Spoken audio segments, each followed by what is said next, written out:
വിഴിഞ്ഞത്തും മുതലപ്പുഴയിലും മത്സ്യത്തൊഴിലാളികളെ കാണാതായ സംഭവത്തിൽ സർക്കാരിന്റെ അനാസ്ഥയ്ക്കെതിരെ കടുത്ത വിമർശനവുമായി ലത്തീൻ കത്തോലിക്ക സമുദായം. ദുരന്തം കൈകാര്യം ചെയ്യുന്നതിൽ സർക്കാരിന് വലിയ വീഴ്ചയുണ്ടായി. ദുരന്തമുഖത്ത് കോർഡിനേഷൻ ഉണ്ടായില്ല. അധികാരത്തിലെത്തുമ്പോൾ ഔചിത്യം മറക്കുന്ന സമീപനമാണ് മന്ത്രിമാരുടെ ഭാഗത്തുനിന്ന് ഉണ്ടാകുന്നതെന്ന് ലത്തീൻ കത്തോലിക്ക സഭയുടെ രാഷ്ട്രീയകാര്യ സമിതിയായ KRLCCയുടെ vice president Joseph Jude news മലയാളത്തോട് പറഞ്ഞു. കേരളത്തിൻ്റെ തീരപ്രദേശം ആകെ പ്രക്ഷുബ്ധമായിരിക്കുന്ന ഒരു സമയമാണ്. രണ്ട് മത്സ്യത്തൊഴിലാളികൾ കടലിൽ കാണാതായിട്ട് ദിവസങ്ങളായിരിക്കുന്നു. സർക്കാർ വേണ്ടത്ര രീതിയിൽ ഇടപെടുന്നില്ല എന്ന വിമർശനം പൊതുവെ ഉയരുകയും ചെയ്യുന്നുണ്ട്. ലത്തീൻ കത്തോലിക്ക സമുദായ വക്താവ് ശ്രീ ജോസഫ് ജൂഡ് നമ്മോടൊപ്പം ഈ അവസരത്തിൽ ചേരുന്നുണ്ട്.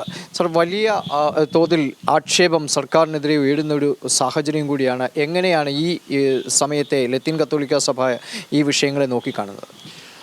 നമുക്കറിയാം, ദിവസങ്ങളായി മുതലപ്പുഴയിൽ ഷിജിൻ എന്ന് പറയുന്ന ഒരു തൊഴിലാളിയും അതുപോലെ നീണ്ടകരയിൽ ഗൗതം ശങ്കർ എന്ന് പറയുന്ന ഒരു തൊഴിലാളിയും കടലിൽ കാണാതായിട്ട് ഇപ്പോൾ ഒരാഴ്ചയിലധികമായിരിക്കുന്നു. ആദ്യഘട്ടങ്ങളിൽ ഒരു പക്ഷേ ഗവൺമെൻറ്റിൻ്റെ ഭാഗത്തു നിന്ന് ഈ തിരച്ചിൽ പ്രവർത്തനങ്ങൾ അല്ലെങ്കിൽ രക്ഷാപ്രവർത്തനങ്ങൾ കോർഡിനേറ്റ് ചെയ്യുന്നതിൽ, ഏകോപിപ്പിക്കുന്നതിൽ വീഴ്ച വന്നു എന്നാണ് നമുക്ക് മനസ്സിലാക്കാൻ കഴിയുന്നത്.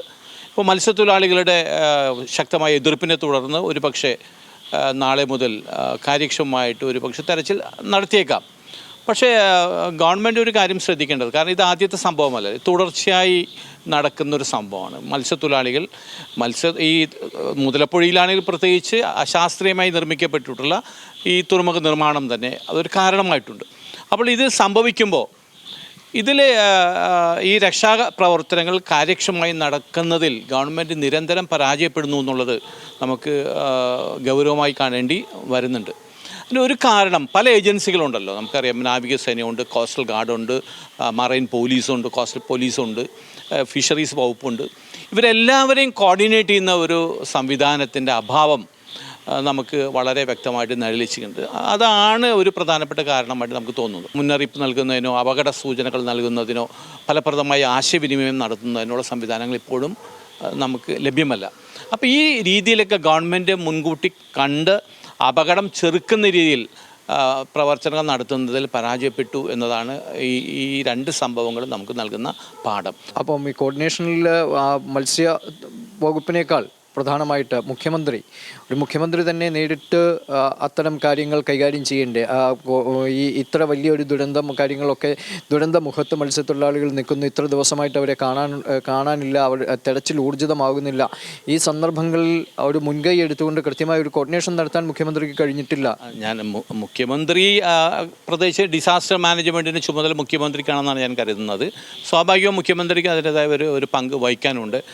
ഇവിടെ ഒരു ഇൻഡിവിജ്വൽ എന്നുള്ളതല്ല, നമ്മുടെ ഒരു സിസ്റ്റത്തിൻ്റെ ഒരു അഭാവമാണ് വളരെ പ്രധാനപ്പെട്ടത്. ഈ വിഷയങ്ങളെല്ലാം നമ്മുടെ രേഖാമൂലം തന്നെ ഗവൺമെൻറ്റിനെ അറിയിച്ചിട്ടുള്ള കാര്യങ്ങളാണ്.